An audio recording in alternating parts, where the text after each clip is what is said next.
I'll invite Dr. Frank Kaufmann. Dr.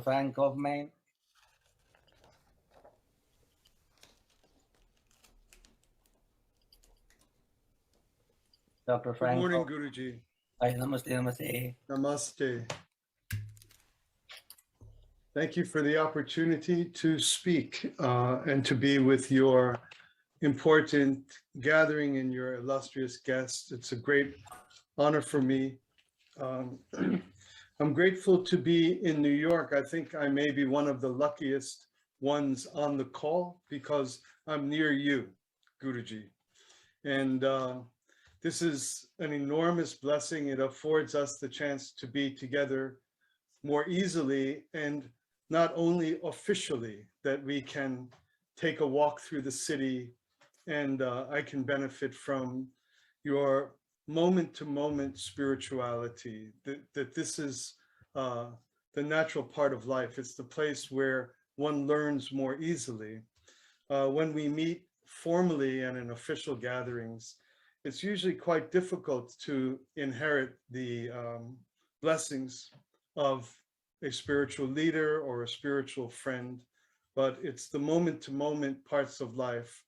That's why smart people are members of religious communities. They come around our spiritual leaders on a day-to-day basis, because this is the way we can catch it gives God easier timing to speak to us when we need to hear what we need to learn.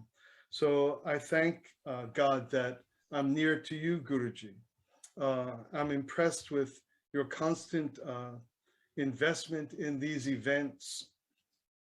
I have a great deal of skepticism about the Zoomiverse. I think that most people jumped into it without much reflection. I think because we can see one another, people were easily deceived to imagine a togetherness. There is indeed a togetherness, but the physical togetherness can never be replaced, and we need to ponder the subtle differences there.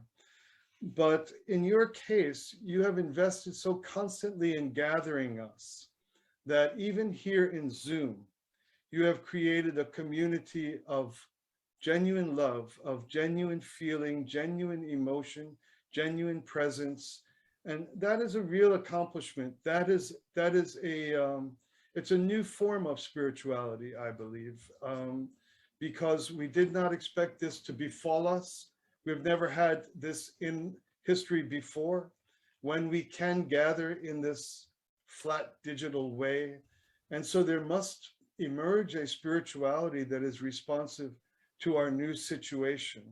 I'm not quite sure how that will be, but you've gone a long way, Guruji, to responding to this crisis and allowing us to form community somehow. I think everyone on the call can recognize genuine feelings of the heart, genuine feelings of love, genuine feelings of fondness.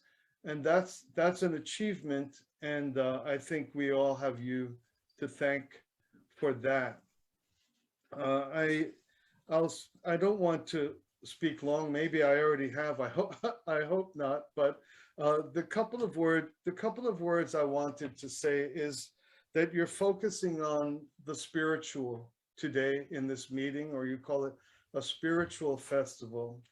Spirituality is only one small part of religious life.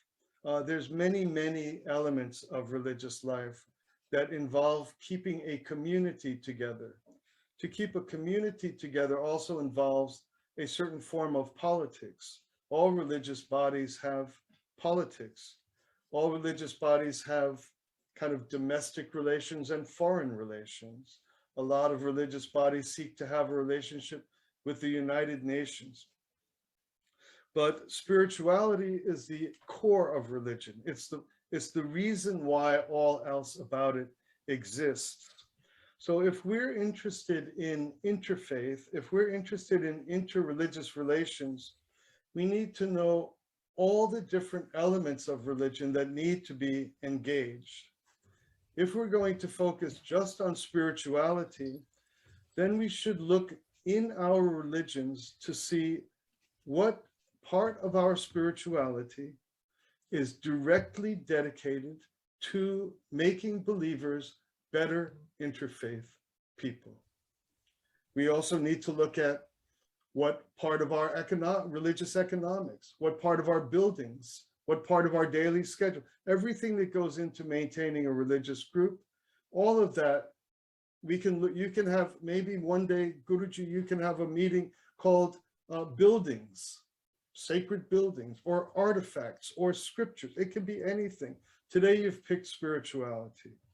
And our spirituality is meant to orient toward interfaith. How do we get along better? How do we relate to other religions better?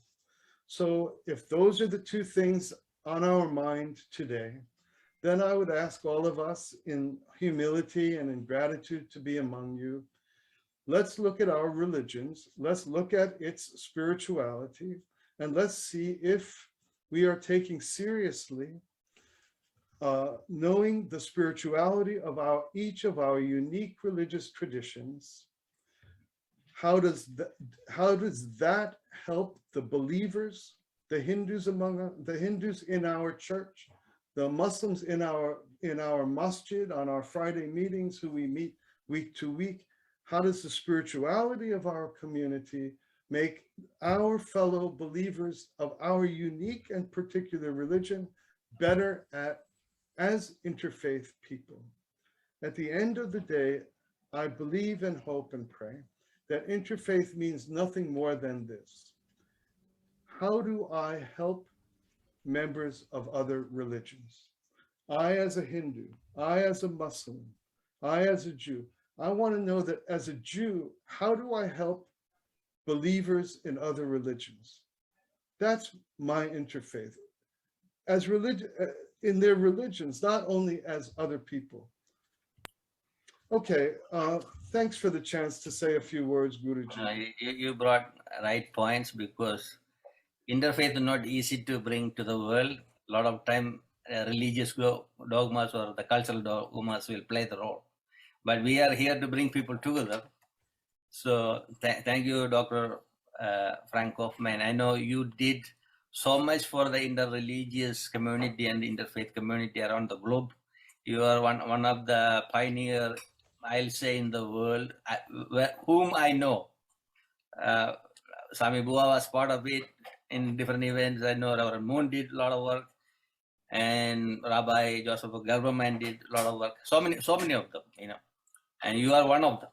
Thank you. Appreciate it. Thank you. Before I'm inviting